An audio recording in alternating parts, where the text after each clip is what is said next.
Good afternoon. My name's Anna Wheeler, and we are here for today's panel on being one step ahead, keeping security at the forefront through obviously referencing COVID. So I'd like my panelists to go ahead and start introducing themselves. Kelly, would you like to kick us off? Absolutely. Thanks for having me. I'm Dr. Kelly Masada. I am founder and CEO of Sightline Security. We help nonprofits assess and prioritize cybersecurity risk. I'm also executive director of the Open Information Security Foundation, and we build Suricata, which is an open source IDS. Hi, my name is Theo Zafirakos. I'm a CISO for Terranova Security. In addition to being responsible for our internal security program, I assist our clients implement effective security awareness programs to defend against cyber threats. And I'm Michael Sechrist. I am Executive Director for Threat and Risk Management at Athena Health. Athena Health is a healthcare IT company, and we serve the healthcare industry particularly. Within Athena Health, I am focused on threat intelligence, cyber risk management, control compliance, as well as attack surface reduction. Thank you all for the introductions, and thank you for being here. I know it's been definitely an interesting year to kind of watch with quite a few curveballs. So I'd like to start with a general question, kind of going into, as we had this big rush and push to move online when the pandemic hit, how did the focus on accessibility affect the kind of security conversation? Did it push it more to the forefront? Did it kind of get pushed to the background? Would love to hear how each of you handled that. Well, I'm happy to kick off from the nonprofit space, going from serving communities and populations very much in the physical space to all of a sudden moving all operations remotely was a huge shift. And so their first challenge for many of our members was really about how do we just handle technology with security right on the heels of that. But for them, it really was, how do we serve our mission with a business environment that was in some respects very foreign to them. So it's been an interesting challenge, particularly as I think many of the organizations in our community felt like it was going to end. I think as many of us did, thought it was going to end in a few months and we were all going to go back into the office. So a year later, now they're really starting to think about security in a whole new way. I could go next. What we noticed is that a lot of organizations were focusing on being productive, and they were very concerned with the physical and the mental health of their employees. So security was a little bit of an afterthought. In our case, it was really a test of our business continuity plan, because this was really a business continuity test. The technologies and what we had in place allowed us to deploy all our workforce remotely. And everybody was able to work remotely. Organizations had to start thinking about how to protect their connections. How are the employees going to connect? How are they going to protect the systems that these employees are going to be using remotely? Or how all these systems were going to be accessed on a regular basis to perform their daily routines. And finally, the biggest concern was how we're going to continue protecting information now that everybody's working remotely, and we need to have different approaches for collaboration and sharing documents. And the last challenge I would say was how do we detect and respond to security events? When everybody's in the office, it's much easier to talk to someone, to call someone, to reach to a colleague. But when we're working remotely, detecting and responding to security events became more of a challenge. Yeah, and to kind of piggyback on what Theo was describing, it was similar. During the pandemic, I transitioned from another company that was also doing managed services in effect. And in some ways, Athena Health here does as well. And it had to be a quick pivot to get a lot of positions and folks that typically do cybersecurity in locked locations with multiple badge entries and even potentially, fingerprint entries into. Now we've got to reposition those folks to have them work in an environment that is, bounded at home with, other potentially non-cleared individuals in their household nearby, to be near the data that is being accessible on their devices. So, it's not something that hasn't been thought about before. Obviously, with BYOD policies, have been top of mind in a lot of places for the past half a decade or so. But this just is really brought to light the fact that when we talk about digital assets, a lot of times we talk about are they on premise or are they going to be cloud based? And immediately we had to switch and pivot from on premise device thinking to also now how many folks that typically have worked those on premise devices, how can they access them from a cloud environment or remotely speaking? So it really brought that to life. The other part of it too is that work-life balance literally just came into the cyber world in a much more impactful way.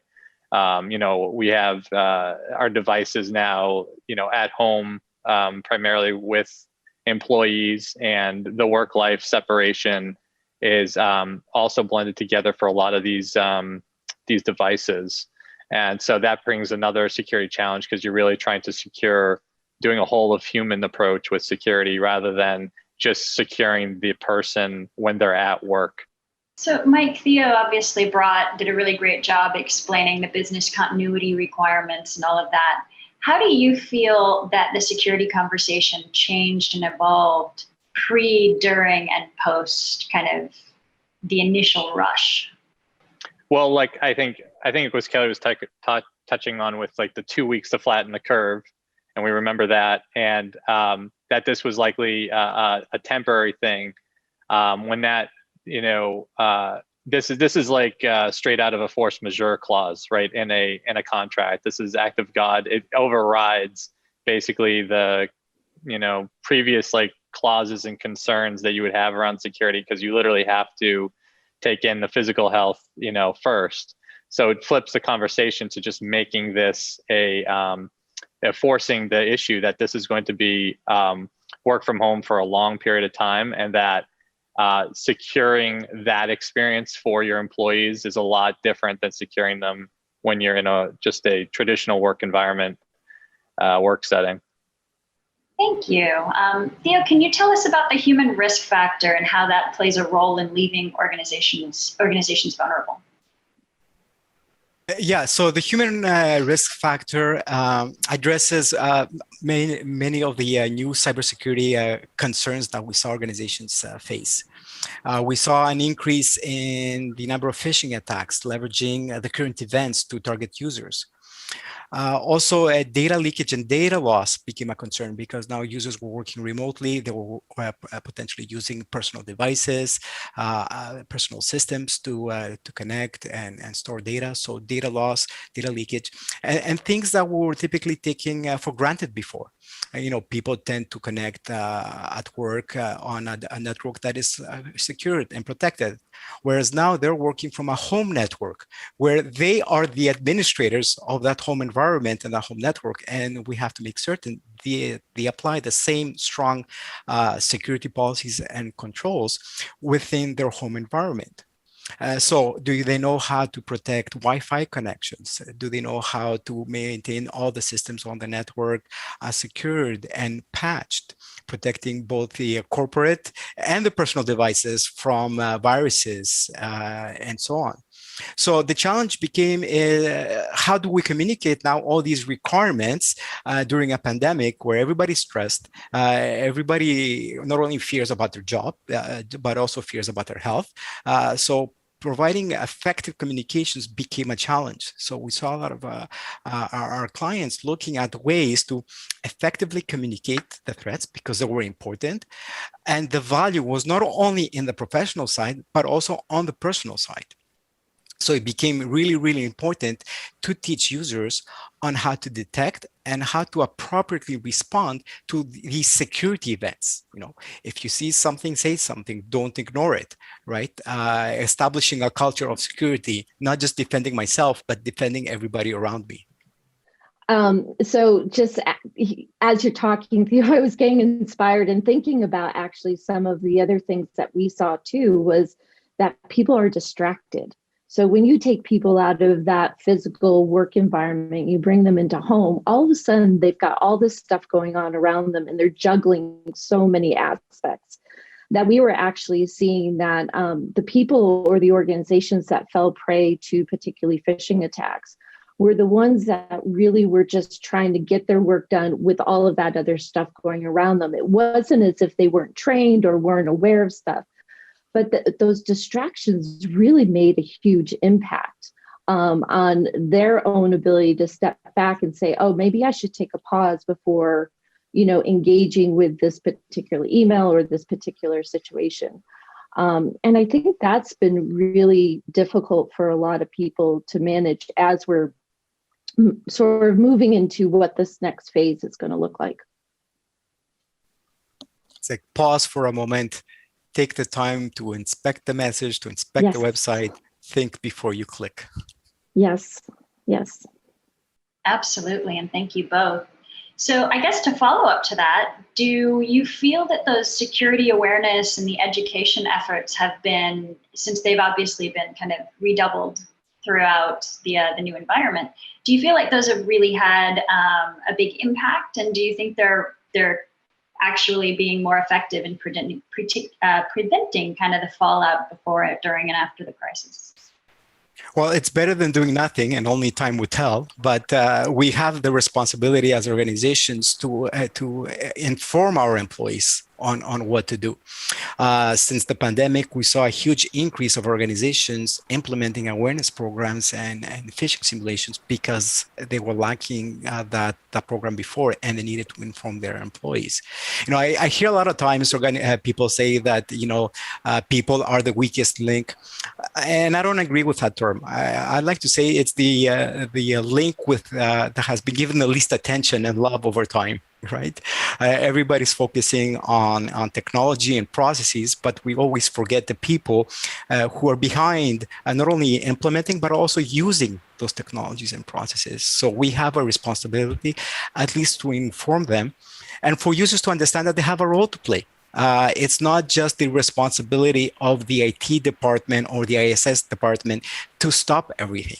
It takes, participation from everyone.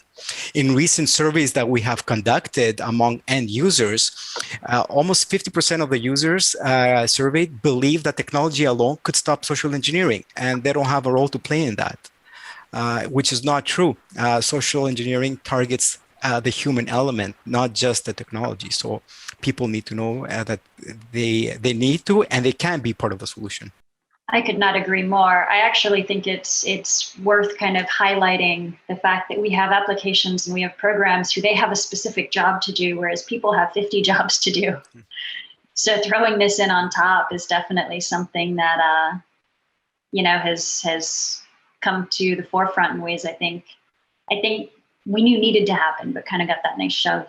I think what's interesting is sort of the organizations that have created those cultures around security early on. So when you have employees that move into the work environment or the remote environment, they have muscle memory.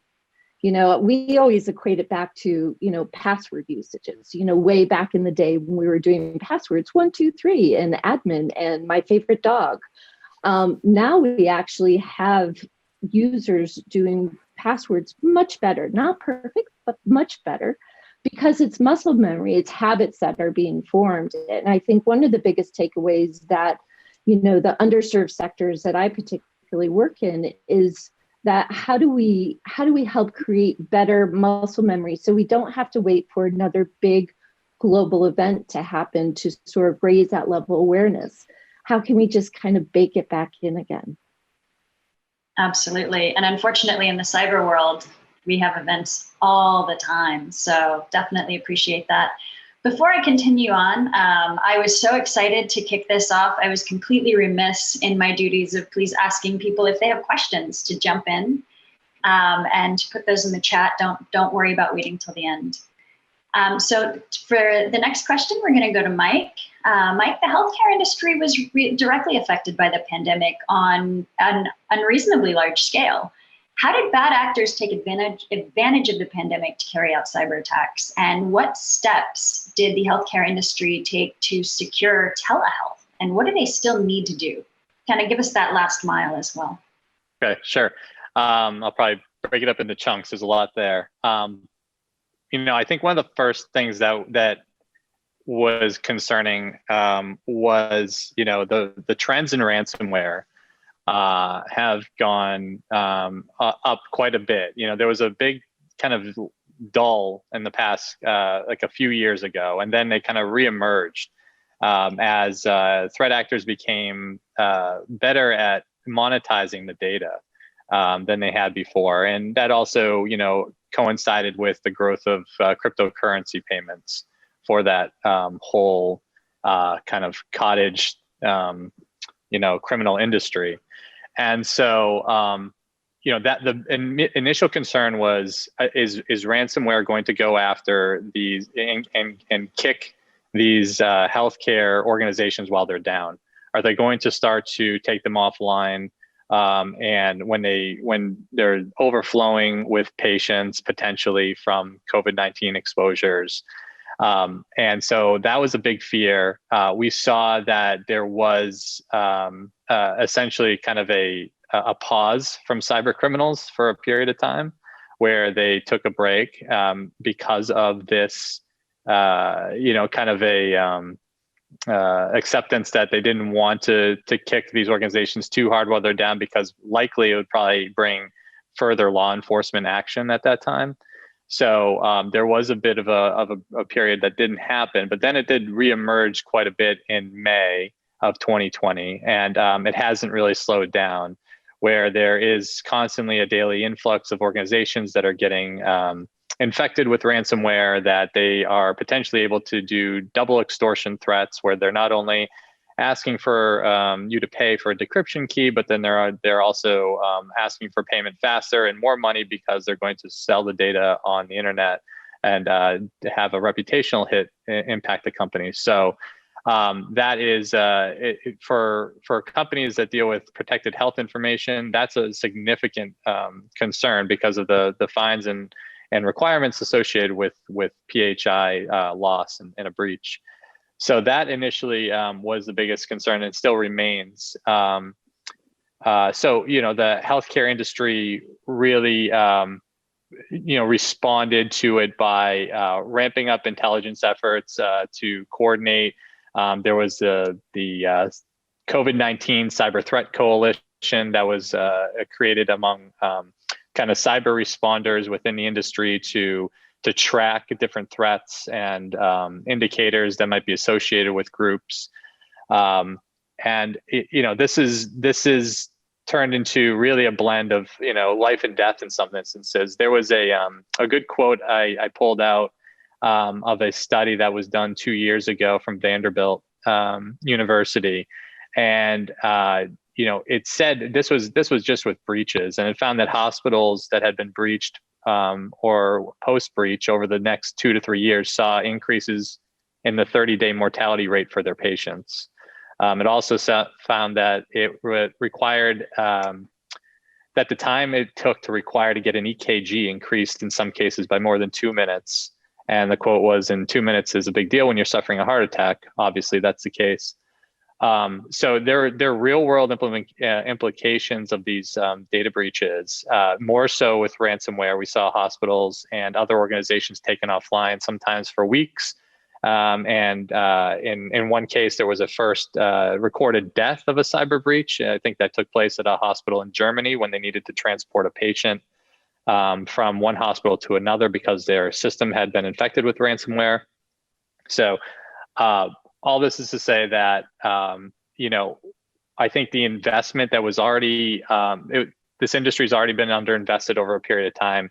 It was quickly seen we really need to make a significant investment, more than any other time in the past, to grab a better handle on what our attack surface is for each organization within healthcare, how to secure that data, and then how to build the trust that really is essential for whether it's in the physical world with healthcare, but also in the cyber world with patient data, from privacy and cybersecurity. And that was really a big push from our company, as well as what I saw across the industry.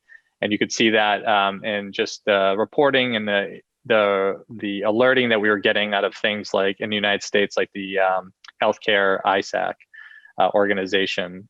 So that would be kind of the overview of what has transpired a little bit with the healthcare industry in the past year. What do you see as the most prevalent thing that needs to be done now that we're kind of getting through some of the shell shock? That's a good question. I still find that, when you think healthcare, you don't typically think cybersecurity. And I think that if a healthcare executive, they've been totally focused on all the physical issues that have come arise with COVID-19. I think that devoting more time and investment, especially as patients have come to rely upon virtual care more and more, that they need to make that investment in the IT infrastructure and the security of that than they ever have before. And so whether that's going to argue with boards or with seeking outside financial investment, things have to happen to improve and provide the level of care now that the country and citizenry has come to expect out of our healthcare industry. Thank you. So Kelly, we've kind of just heard on what these big industries with these really large budgets have been up to. How do nonprofits kind of differ in that? And do you feel like the nonprofit requirements tend to get a little bit left in the dark, or does that vary across the nonprofit industry? Yeah, it's a great question. I think one of the biggest challenges is that when we think about nonprofit organizations, and at last count, which was 2016, actually, I'm waiting for updated numbers. At last count, we had 1.5 million nonprofits in the United States alone. I would bet as we get through the pandemic, and you can just imagine all the nonprofits that have spun up in response to the pandemic, that number is going to leap. But what's been challenging is that the nonprofit sector as a whole has just been sort of categorized as one big thing, whereby we're still, and this is some of the work we're doing at Sightline, is we're actually unpacking what does the sector look like? How many fit in the small bucket? How many fit in the medium bucket? And how many are the big guys, like these big companies of my fellow panelists, that might have security teams in place? For some of the organizations that we're working with, we're starting to see them look at security very differently for a lot of the reasons that Mike just mentioned. They've had to go to remote environments. They have to serve these populations very differently. I mean, imagine a food bank where you can't have your doors open for people to get food. So what do you do in lieu of that? Many of them are giving gift cards so that people can go buy groceries. That's a whole different dynamic for their business structure. So they're starting to think about it. The other thing that's really been startling is that they're finding that they're actually more prone for attacks recently. So we're seeing a lot of our members say, why are we being phished now more than ever? The good news is that they're recognizing, but they are still falling prey to it. And so we're helping them unpack sort of that personal feeling. And I think nonprofits, because their missions are so close to their hearts, that they feel like if there's an attack on them, it's a personal thing. And we're trying to help them unpack that idea of that, you might just have been one of many that got this phishing attack. It wasn't directed necessarily at you yourselves. So, and I think where the challenges, particularly from the security standpoint, comes from is that because we're bucketing nonprofits in this big, massive space, we're also bucketing a lot of the assumptions. So many in the security space are saying nonprofits don't have money, they don't have resources, they don't have understanding of this. We're finding actually some of that not to be true, which is really exciting. Some of it is true, I will admit, but some of it really isn't that pervasive as you would imagine in the security space or in that security mindset of the nonprofits. So it's an ever evolving process, and I think they're trying to keep up with the rest of the world as far as cybersecurity is concerned, information security is concerned. But they're asking all the right questions, which is wonderful. I mean, it's very, very exciting to see that they're stepping up and saying, do I need to worry about having Zoom on and having people around me listening? What if I actually am engaging with a donor talking about their private information while my kids are running around? Do I need to be thoughtful around that? So they're starting to think about that, and that's a huge win. So the doors for better cybersecurity in the nonprofit space are now opening. I will say that an area of caution that we are seeing is that they're relying more and more on third parties to help them. So they are moving to the cloud, as I think Michael mentioned. And where they're starting to reach out for help is to say, how do I know that the third party that I'm going to be engaging with actually has the security in place that we need? And by the way, what is the security in place that we need for the data that we're going to be sharing with that third party? So from the nonprofit space, we've got lots of work to do, but boy, they're asking the right questions, and they're totally seeing the need for it right now, which is exciting.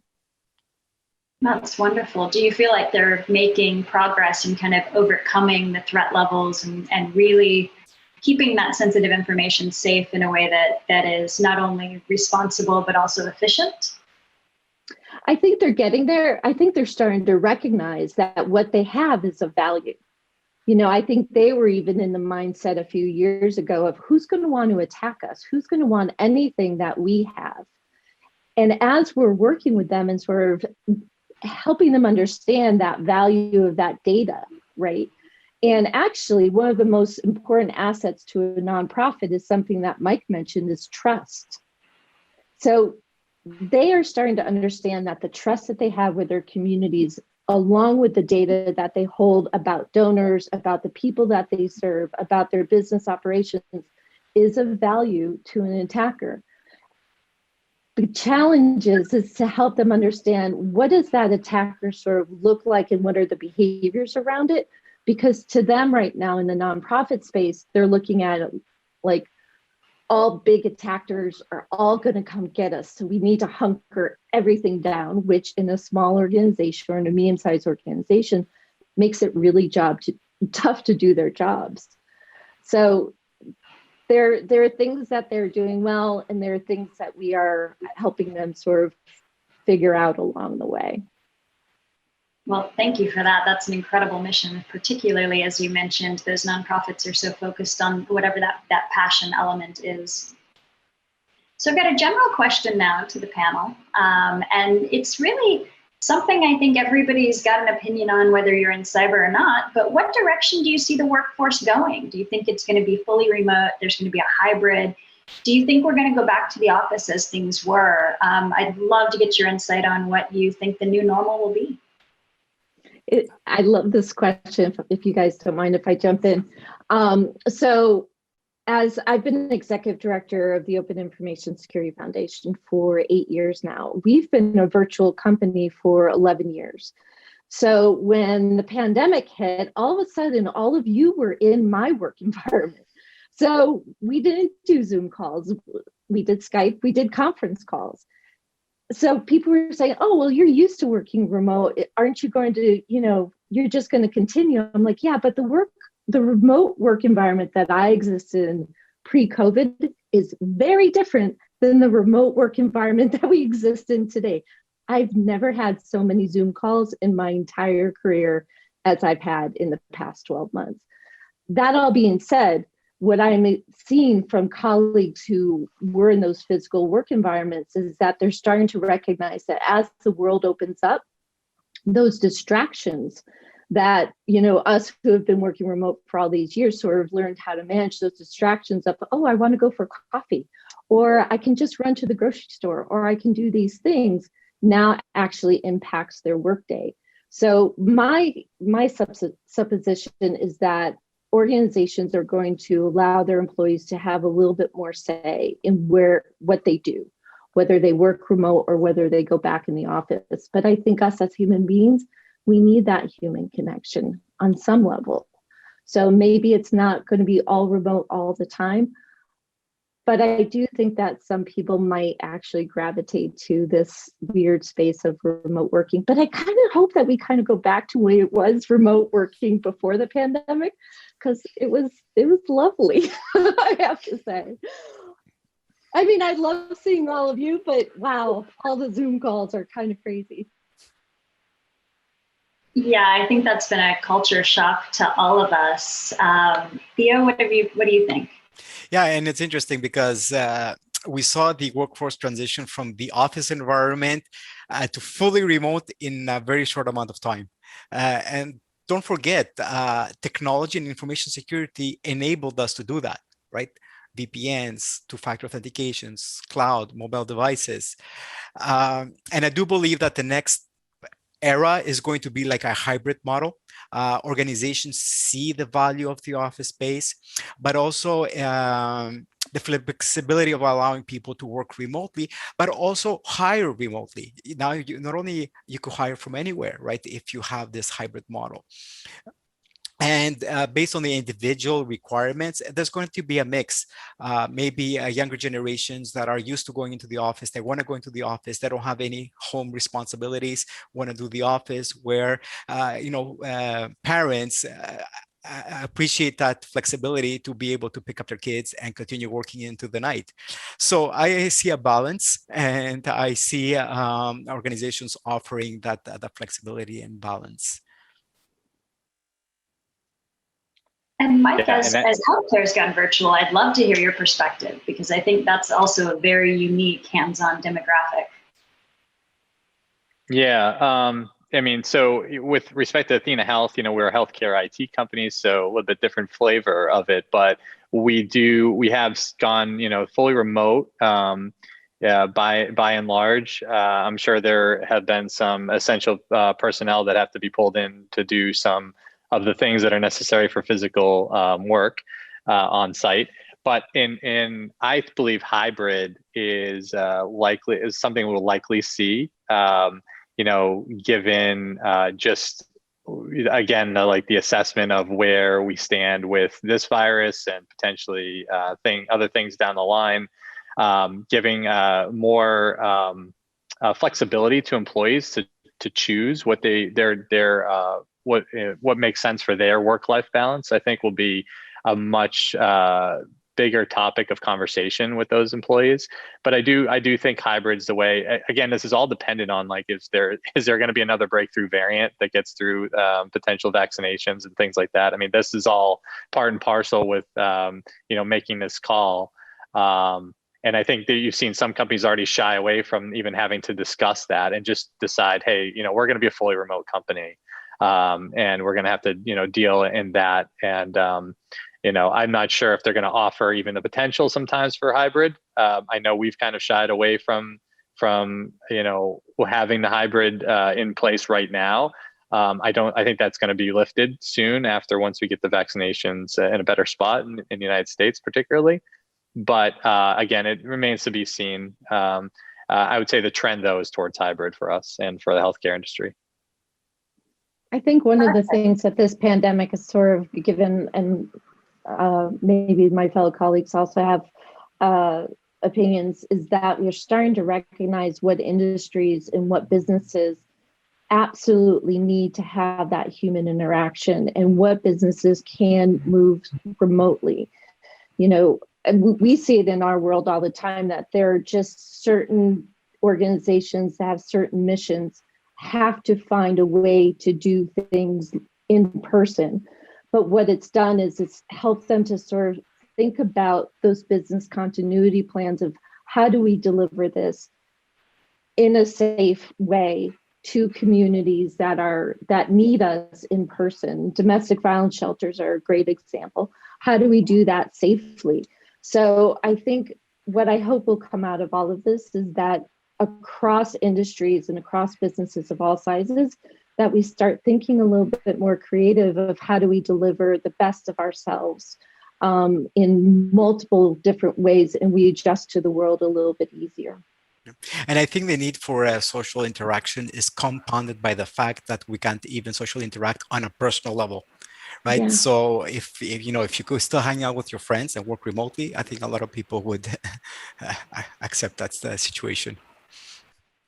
Absolutely. So we are almost out of time. We have about 4 minutes left. So if anybody has a really great either success or something you really got to learn from because it failed miserably, I'd love to hear that, and I'm sure our audience would as well. Well, I think for the work that we're doing at Sightline, we're really seeing the best of people come out in this situation. And not only are we seeing organizations really step up to the plate, but we're starting to see that people are looking at security, and we focus very much on using the terminology around information security versus cybersecurity. But they're starting to step into this space, and it's really exciting for us to, celebrate the successes as we see them. There's so much that's weighing on all of us, right? So whenever we have an organization or we see something in our domain that's even the smallest of wins, we make a big deal out of it because people need to sort of feel that sense of, oh, I'm doing that right. I'm actually making my organization more secure, being more mindful about remote working, being more mindful about how to creatively serve our communities and still stay safe. These are all wonderful things that we could start celebrating. And I think we need more celebration right now. We're all super tired. We all need naps, and we all need to celebrate and hug people. Absolutely. I also think it's helpful, at least in Virginia, that they started delivering from the liquor store, but that's just me. So we have room for one more person to jump in. Mike or Theo, would either of you like to come up with a big success or something that was a great learning moment? Mike, or I could go if I'll be short, so I'll give you some time to say something as well.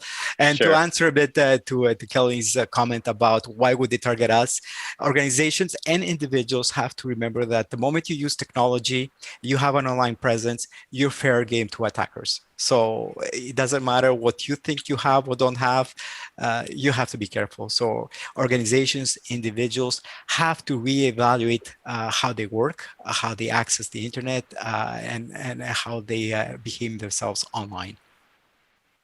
I think just one thing that's interesting is that number of breaches went up last year, but the number of individuals affected went down considerably from 2019 to 2020 based on just Health and Human Service data. So with everybody going to this whole remote work from home environment, it didn't greatly affect the industry. In fact, we were able to secure more folks than we did, health information than we did the year prior. So I think it's a big win overall for the sector to have that as a data point. Absolutely. I come out of I'm in the VA health system, and it was about 10 years ago, every quarter you'd get something saying your stuff had been lost on somebody's laptop or breached, and haven't had one of those in a while. So I think we're all grateful to see healthcare definitely taking care and being good custodians. Well, I would like to thank all of you for not only what you do, but for being here today and your expertise, and thank RSA for having us. Thank you. Thanks so much. Thank you very much. Thanks, Hannah.